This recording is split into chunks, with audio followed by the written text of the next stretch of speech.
PEGI 18.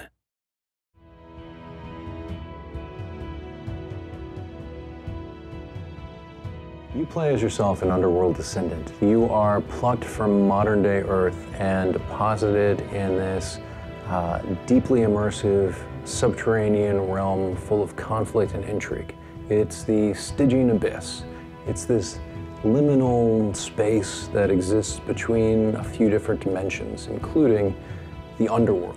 The original Underworld, the last that you saw of it, it was placed in what had been an inactive volcano. The volcano starts erupting, and there's a dimensional gate crashing around the volcano. Goodness knows what's going to happen, right? So we go from there to years later, and parts of that world, parts of Otherworld have become interconnected and accessible to each other under some direction from Sir Cabirus, who's the character who was originally responsible for bringing the Stygian Abyss in the first game together.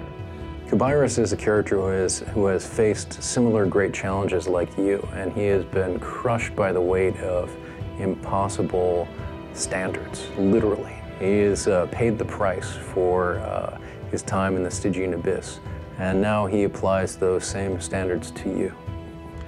Well, our goals for gameplay are very system-driven, and we're trying to avoid having this highly scripted experience. A player's journey through the game still needs to have a kind of dramatic structure, right? And so you need game mechanics that are going to heighten tension over time, build to a climax, that the player can see what that state is, can read the impending danger and the game's central conflict, which in our case, is the threat of Typhon. Who is a sort of primordial nightmare, is a nemesis of Zeus. You face this impossible challenge. So part of what you need to do is orient yourself in the space, find the inhabitants here, make connections with them, and go from being a prisoner and outsider to a tourist and finally a native. The factions are the ones who are hiring you out to do missions that advance their aims within the Stygian Abyss. The three factions in the game are the Expedition, the Deep Elves, and the Shamblers, who are a fungal hive mind.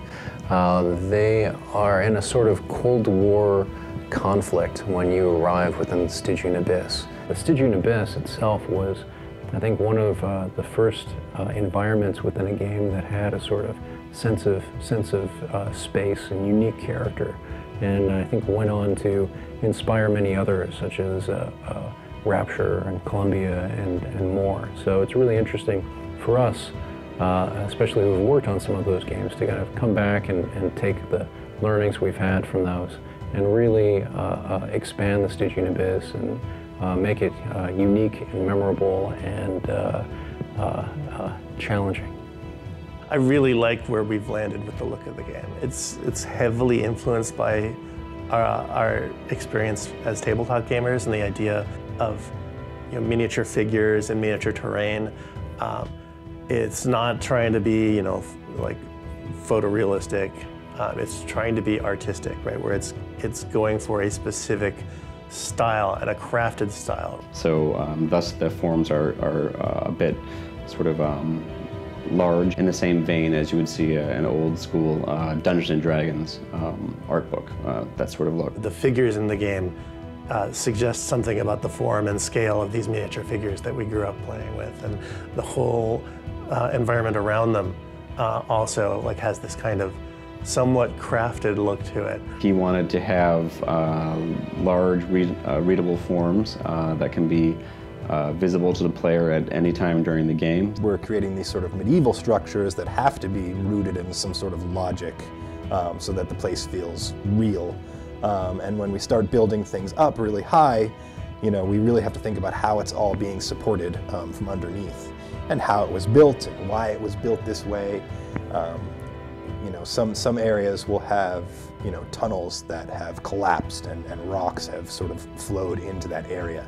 And we have to be, and in order to tell that story visually, we want to make sure that the rigid shape of that tunnel is evident, and broken away.